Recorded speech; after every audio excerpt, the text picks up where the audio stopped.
وقتی مردم تمام سفارتخونه‌هایی که نماینده های رسمی کشورهای خارجن در ایران، در تهران، پرچماشون رو نیم افراشته کردن. نه تنها کشورهای اسلامی ها، حتی کشورهای کفر تمام. یعنی دنیا اعلان عزا کرد در مرگ آیت الله العظمی بروجردی، شخصیت جهانی داشت.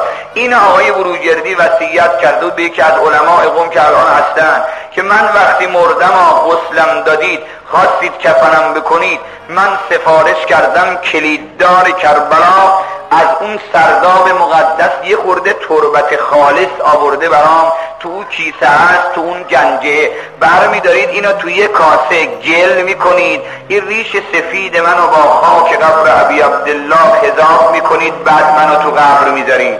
این یعنی چه؟ میدونی یعنی چه؟ یعنی افتقارم به اینه که این ریش سفیدم و به گل قبرت بمانم حسین و برم تو قبر. خدا چرا اینو بزرگش نکنه؟